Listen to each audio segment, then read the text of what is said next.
1. There it is. We're here. We're back. We're back. It's our last week, though. This is it. We're done after this. But we're going to close it out with an awesome week. Awesome guests lined up. This first one, we're going to talk about finding your flow in polyamory. So tune in. This will be fun. Practicing Polyamory, real-life perspectives from the imperfect people of polyamory.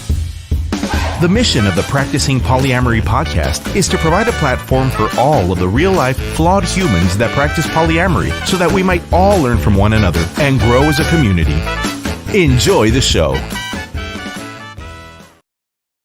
All right. Welcome back, everybody. We are back for the last week of season 1. If you are joining us today, where you been? No, I'm just kidding. Welcome, and thank you so much for tuning in. For those of you that have been here for a while, you already know we're live on Facebook, YouTube, Twitter, and Twitch every Monday, Tuesday, and Wednesday. Well, this is our last week of that, but we'll have a couple little bonus episodes here and there before we start Season 2 again in February of next year. So for this last week, if you have any questions about your relationships or if there's a topic you'd like to hear discussed on the show, slide into my DMs, let me know, or leave a comment while we're recording live. Follow us on all social media platforms at Practicing Polya, and let me know what it is that you want us to talk about. And as always, as a reminder, if you're listening to this podcast, you are a welcomed guest to be on the show. None of us are perfect, and we are here to share our imperfect stories, because the more stories we share, the more others will see us in themselves, and the more representation we have, the more we can strengthen our community. So, well, I'll wait on the go to Practicing Polyamory. You know what? Go to practicingpolyamory.com. Sign up to share your imperfect story too. We're going to have spots open for next year. All right, let's jump in and introduce today's awesome guest, who is an author and a poet who's already published 4 books and has twice as many planned to complete her 12-part queer and witchy book series about witches, romance, and coming of age. She's officially been out as polyam for more than a year, even if she kind of always had an inkling that she wasn't totally monogamous. Our guest loves video games and anime, so true to our polyam stereotypes, she's a total nerd. But she's also, obviously, extremely creative, and her passions range from writing to drawing, painting, music, and photography, and she's absolutely obsessed with tattoos. On her polyam journey, our guest has learned that what is most important is flexibility, the ability to be flexible and go with the flow. Getting a bit deeper, she learned how important it was for her to find her flow and follow it to overcome anxiety and insecurity about her relationships. So join us as we dive into what our guest has learned, the many things she's had to unlearn, and how all of those lessons shake out into what her polyam journey looks like today. Joining us today from the land of Scots, author, poet, artist, and all-around creative, welcome to the show, Angelica MurphyParker.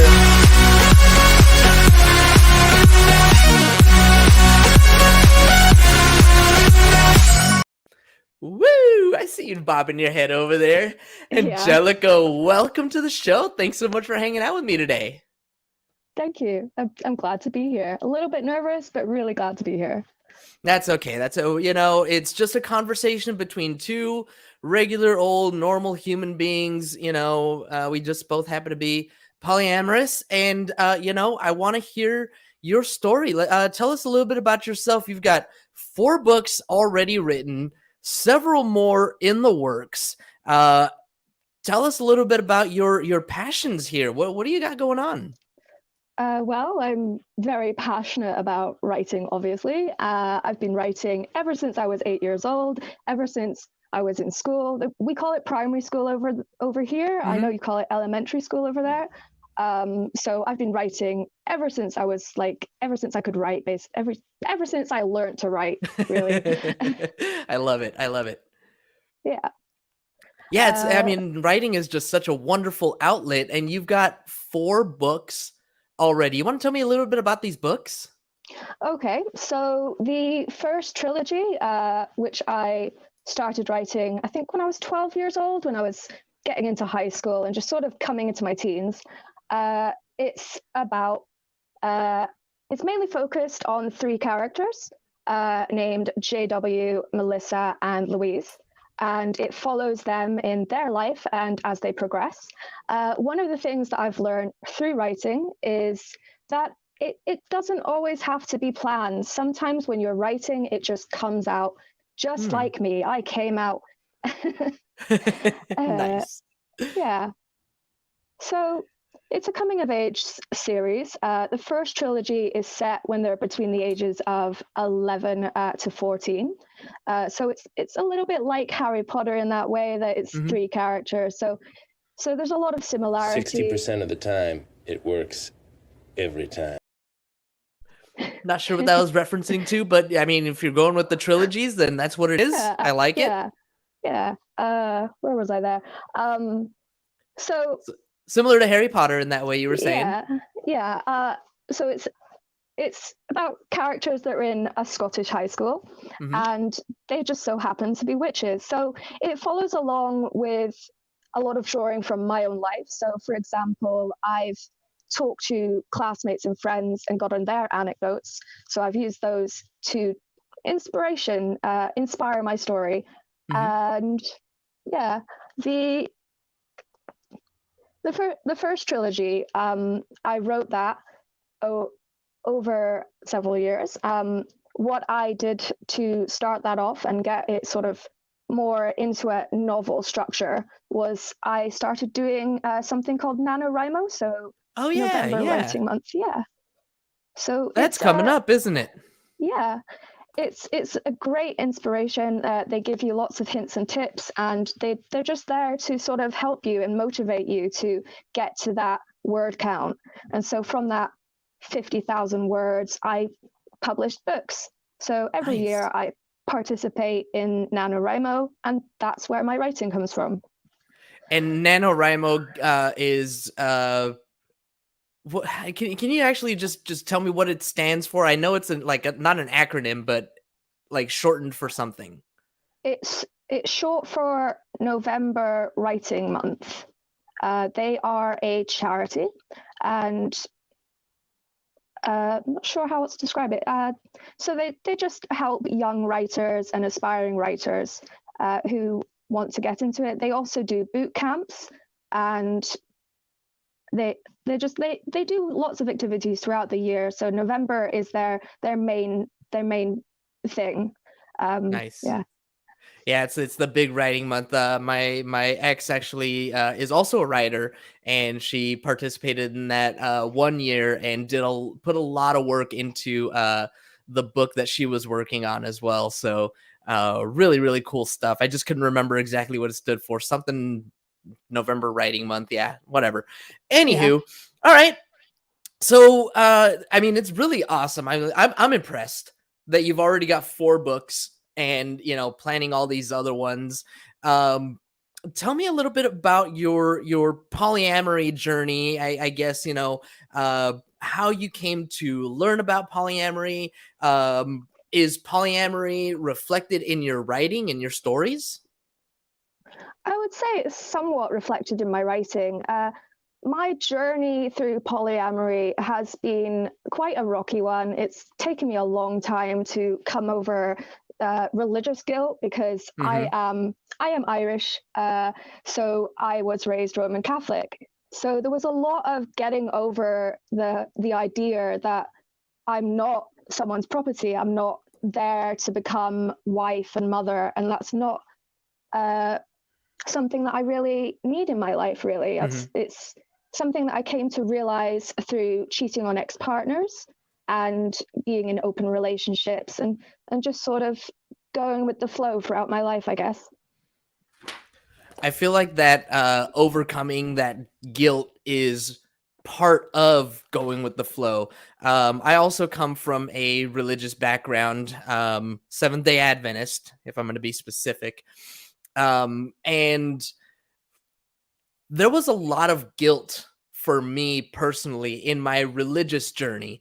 I remember, being in the Navy on deployment, trying to do, all of the right things, right? Like, for Seventh-day Adventists, part of the teachings is like the body is the temple, right? So like we're not allowed to eat pork and and crustaceans, right? Because those are bad meats or dirty meats or whatever. Not allowed to smoke, not allowed to drink. That old adage about if I lust after someone, then pluck out my eye. All this stuff. Yeah. So I've had, all of those teachings that were running around in my head and, constantly feeling guilty for not living up to those expectations. And when I finally, I guess, shut down that part of me, I was like, F religion, like I'm done with it. Yeah. I was able to go with the flow, like you're saying, a lot more and give myself more grace and permission to just be human. Yeah. Like What? it is very human to have more than just one like love. There's not just your boyfriend or your husband or whatever you want to call it, or girlfriend or wife, etc. There's also you can love your family, you can love your friends, you can love anyone, you can love everyone and anyone, really. 100%. So for you, part of going with the flow was overcoming this religious guilt. Yes. Tell me a little bit about that process. Tell me a little bit about, I guess, how you had to get yourself in a good place to be able to move forward and follow polyamory, or choose non-monogamy. Well, the main thing that helped me, I think, to get into the place where I could accept polyamory was my ex-fiance from last year. Over lockdown, we were stuck together. And so being together 24/7, stuck in the house, that made me realize that that wasn't enough. That one person, like, I loved him, of course, because I actually proposed to him. He didn't propose to me. I proposed to him. Nice. Yeah. Way to shake it up. I love it. Exactly. It's a funny story, actually, because it was my birthday and he said, "Today I'm going to say yes to anything you ask me." And I was like, okay. And so I got very drunk and I proposed to him. Oh, that is great. That is hilarious. Yeah. So y'all were stuck together 24/7, lockdown, and you have this realization that, wait a minute, I need more than this? Yeah. So what happened was I approached one of my friends and he'd had a crush on me for a couple of years, but I hadn't really thought, oh, maybe he's interested, maybe he wants something else. And so he convinced me that what he wanted was a triad, or some form of V relationship. So it was having two partners. But what my ex-fiance realized was he wasn't comfortable with a mono-polo setup.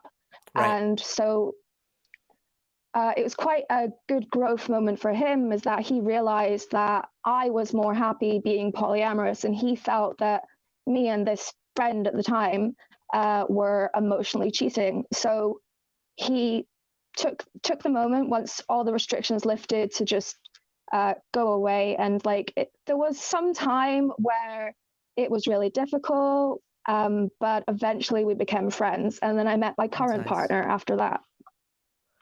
That's nice that you were able to remain friends. I mean, I've been equally lucky with my ex-wife that we have remained really, really close friends. I mean, as close as family, literally.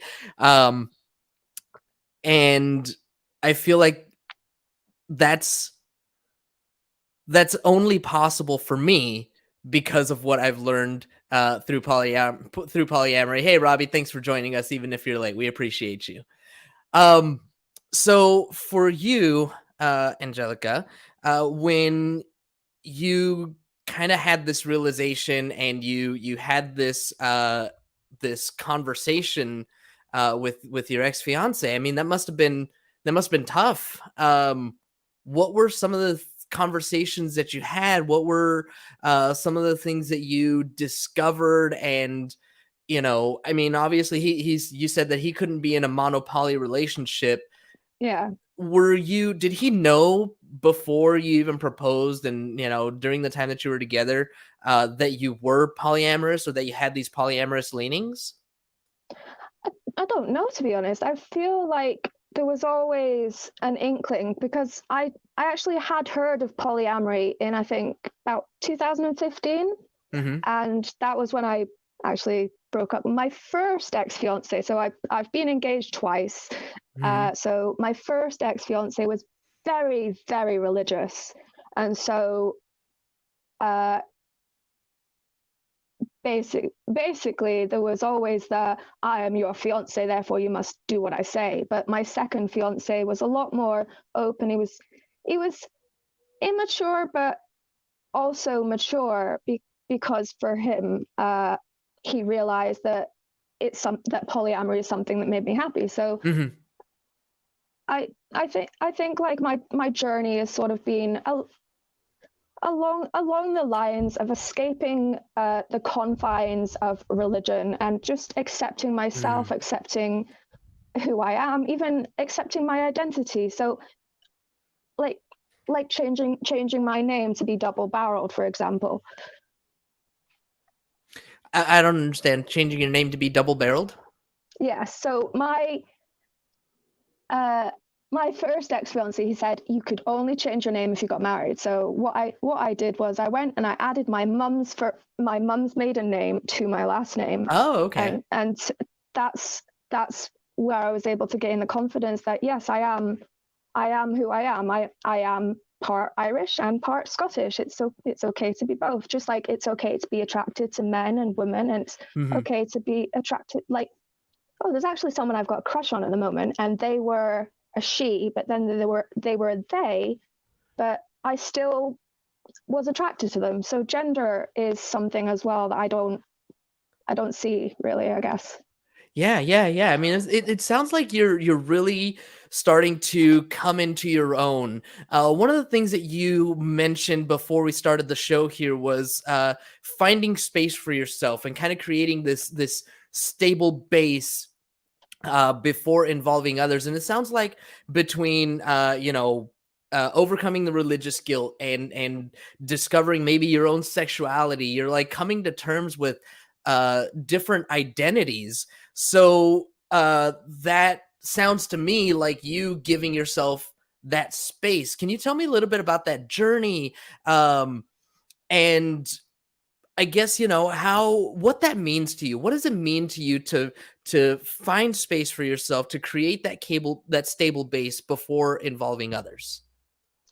So my current partner, we sort of realized that our past relationships have caused a lot of issues. And for him, this is his first sort of open relationship and Mhm. non-monogamous relationship. And so he has a lot of guilt to overcome as well. But it's it's realizing that you can be separate people, but when you come together, it's just about being together. So Mhm. you don't bring any of your traumas or anxieties into it. I Hmm. guess I'm not sure if I said that correctly, but Yeah.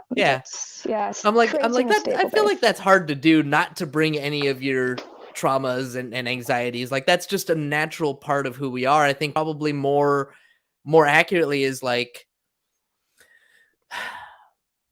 doing the work to address those things on our own as opposed to putting that pressure on our partners.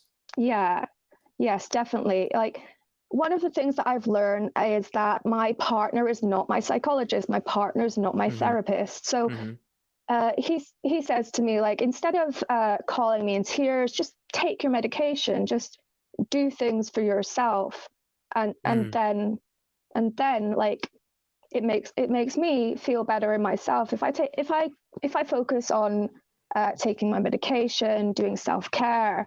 That helps me be a better partner to him. Whereas like over the last couple of months, it's not always been great. Like any relationship has ups and downs. Mhm. And when you get to the stage when you've been together for over the honeymoon period or over when it goes beyond new relationship energy and you're just settling in. So it's just focusing on like, yes, I need to work on my book. I need to make sure I have financial stability, and he's also realizing he needs that as well. He needs to focus on his work and financial ability. Mm-hmm. So it's not restricting yourself, not putting too many expectations on your partner. Yeah. No. I love it. These are lessons that I have also learned, over the years. When you say my partner's not my therapist, my partner's not my psychologist, taking all of those expectations off the table, like those are lessons that I learned myself, and I feel like everybody learns those lessons kind of in their own time, in their own way.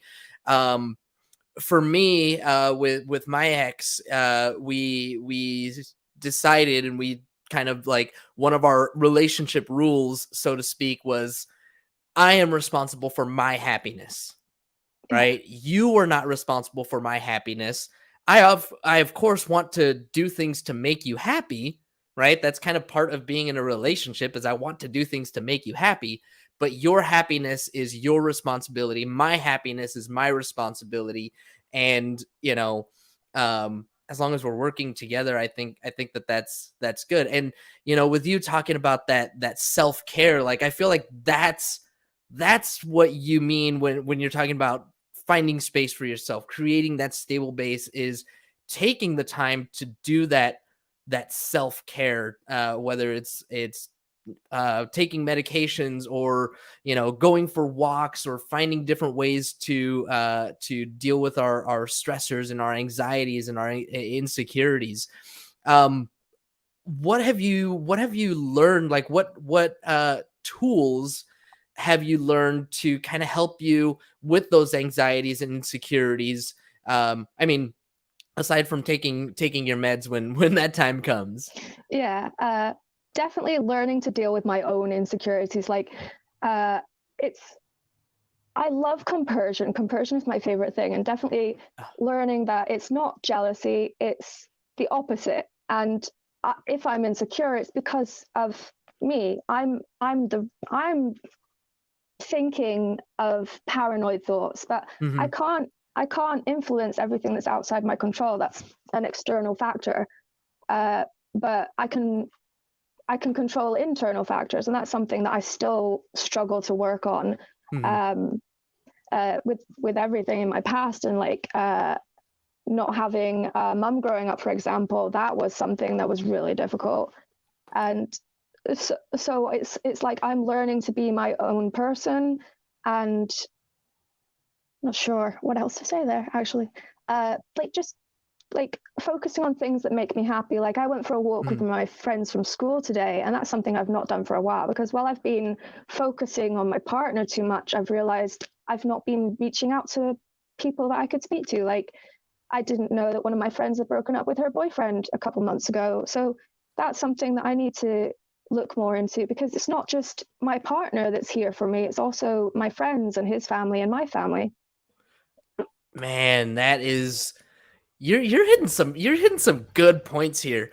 Nurturing other relationships. I feel like this is a monogamy, like unlearning monogamy in a way. Yes. Go ahead. Tell me what you're thinking. Unlearning monogamy. That is definitely a good point. In most, like, I don't know about over there, but over here it's very much a taboo. Like, I'd be seen as being a cheater, or he'd be seen as being a cheater, but it's not. It's also learning that it's okay to be gay as well. So, or it's okay to be pansexual, and just, yeah, like unlearning monogamy and accepting that I could have a girlfriend and a boyfriend, Mm-hmm. or I could have a triad. Ideally, I'd love a triad, but unfortunately, it's not happened yet. It's funny. I feel like that's almost the polyamory, like, pyramid. Like, that's at the top, the triad, for whatever reason. Yeah. It sounds fun. I don't know. I think I could go either way with it. But I get what you're saying. You know, it's all of these different things about monogamy that we're unlearning, or other people are unlearning as they kind of walk this path with us, whether they mean to or not. Oh, hello from Poland. Thank you so much. Oh, this is awesome. This is such a great comment. Glad to hear all of your stories. I think we need more resources about being poly. Thank you so much, Kaligufso. I don't know. I didn't say it right, but so when it comes to unlearning monogamy, like society in general, you mentioned talking about how other people think that we're cheating, and that is not unique to the UK, right? They definitely have we have the same struggles over here. I saw this funny tweet or meme or something where people were like, it's not, when it comes to ethical non-monogamy, the non-monogamy isn't the hard part. It's the ethical part that people are Yes. weirded out about. Like, how can you just have these conversations with your person? Why don't you just cheat like everybody else? And it's like, no. Actually, it's more difficult to have these conversations and have all of this be out in the open than, to try and maintain these shady relationships. Yeah. And I agree with you that a lot of people just automatically judge, polyamory is just cheating with more steps or whatever, all these things. But like, it's totally obviously not true for those of us who have done, pretty much any amount of research. When I was thinking about unlearning monogamy, in what you were talking about, is in my monogamous relationships and in my history, in my past, I spent a lot of time focusing on that relationship because, it was the most important relationship, and like our lives are supposed to intertwine and the two become one and all this stuff. And so like I would focus all of my energy on that relationship, and so very quickly forget all of my friends and like these other networks. And it sounds like you are realizing that you do need to nurture those other relationships, and that support network is just so important. What do you think? Yeah, definitely. It's very important. I feel that the most important thing is friendship. Like friendship should be the highest, because without a support network, if you didn't have your family, then you wouldn't have anyone. If you didn't have your family and friends, then you'd just be alone, and that's not very nice, is it? Yeah, no, totally. Later on this week, whoops, comment just came up and I missed it. But later on this week, we're gonna have somebody on the show talking about platonic love. So I think that's on Wednesday. That should be fun. Robbie's asking, what's it called when you choose not to be with anybody, have any partner, but you still love everybody? What do you think, Angelica? How would I you would answer say that question? that sounds like a description of solo poly. Yeah, I'm kind of thinking along the same lines. So solo poly, the way that I understand it, the way that I would describe it, is someone who, or maybe even relationship anarchy, somewhere along those lines. Yeah. So solo poly is someone who has multiple relationships, is, honest and ethical about all of them, but does not have any plans to cohabitate or ride the relationship escalator with anybody. Where relationship anarchy, just Callie. All right, there you go. Thanks, Callie. Oh man, so many cool comments. People don't understand that in Yes. poly relationships, you can cheat as well. It's all about boundaries, and cheating is never cool. 100%. To finish my thought on relationship anarchy, it's basically putting all of the relationships on the same level. It's totally just zero hierarchy at all. Thoughts on that one, Angelica?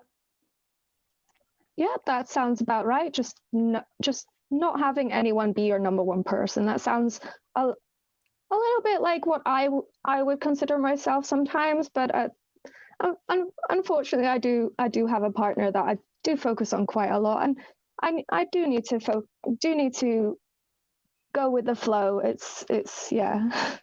Yeah. It is what it is. Like there's no definition on any of this stuff, right? Like we're all kind of figuring this out. There's no rule book per se. when we think of the relationship escalator, we kind of know what it is from all of the books, movies, stories that we know. It's boy meets girl, traditionally, right? And fall in love and move in, get engaged, get married, have kids, grow old together, get the White House, the house with the white picket fence, 2 kids and a dog. Like that's the relationship escalator. But we get to design our own relationships. Yeah. Isn't that the coolest thing? Exactly. You could stay in a hippie commune and have like 5 partners in one house, because sometimes you need to have 5 people to buy a house. Yeah. Monogamy in this economy? Yeah. I love it. Angelica, I want to give you a chance to talk a little bit more about your books and tell our listeners where they can find them and where they can learn more about you. Okay, so my books are available to purchase on Amazon for Kindle and paperback. I also have a Patreon where I can sell my book directly, and I can offer to provide any drawings or signatures in those books as well. And it could possibly be a little bit cheaper than Amazon as well.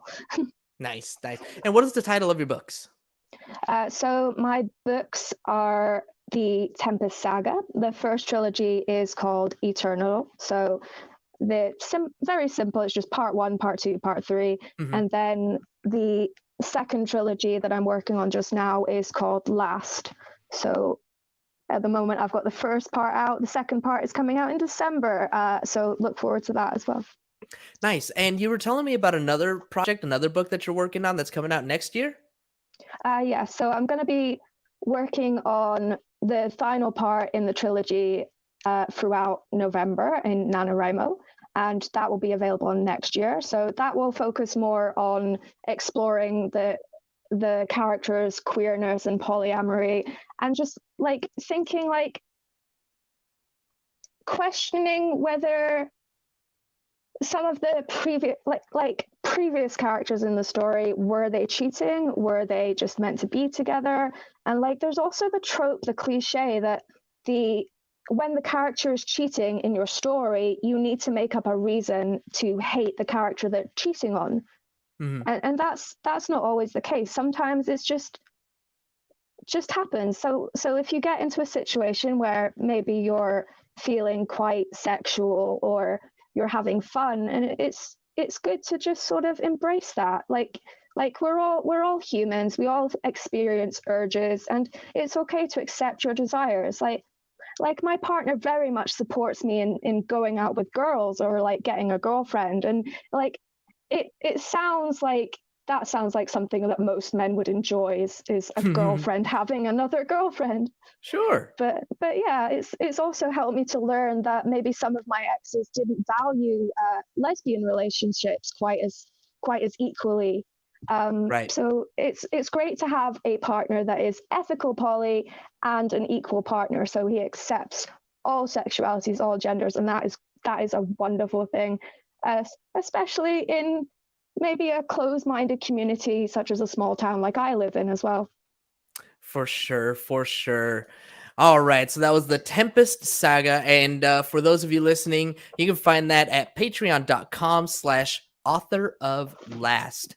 Angelica, I want to just ask you one last thing. Was there anything that I missed? Is there anything that you wish that I had asked you, or some final thoughts that you want to leave for the audience? Okay, I have a final thought to leave for the audience. So it's the question of, can you still have a soulmate even if you're polyamorous? Was that just a question? You want to just like leave that out there for commentary? Yeah. Okay. All right. So for anybody that wants to drop that comment, follow us on all our social medias at Practicing Polya, and reach out to Angelica on Facebook at Guitider Creations. That's like guitar and spider put together, right? Yes. So Guitider Creations. And let us know, can you still have a soulmate if you're polyamorous? And I think personally, yes, you get more soulmates And look at that. Callie says, I think yes. Totally agree with you, Callie. And I think we get to have more soulmates because we're not just stuck with one. Yeah. All right, Angelica, this has been so fun. Thank you so much for hanging out with me, for spending some time with me today. Really appreciate you. I know it's a little bit late out there in the UK, so thank you for staying up with us. And we really appreciate it. And this has been fun. This has been great. Okay. Thank you very much for having me. Take it easy. Of course, you as well. And thank you, as always, to our live audience for tuning in. Thank you, Callie. Thank you, Robbie, for all of your commentary. As a reminder, when we're live, you get no commercial interruptions, but the same can't be said for the podcast downloads. So if you want to avoid the commercial interruptions, catch us live for the rest of this week, 2:30 Pacific time. Sign up for Patreon where you get access to our commercial-free RSS feed and support the show. Don't forget to subscribe on YouTube, wherever it is you download your podcast if you haven't already. And please leave us a review. We'll really appreciate it. That is all we've got for you all today. Thank you as always. And until next time, until tomorrow, every day. Have a nice day! Thank you for tuning in to the Practicing Polyamory podcast. Would you or someone in your polycule like to be a guest? Sign up at practicingpolyamory.com and join the conversation. Please support us by subscribing, liking, and following us on social media at Practicing Polya by clicking any of the affiliate links on our website or by subscribing at patreon.com/practicingpoly.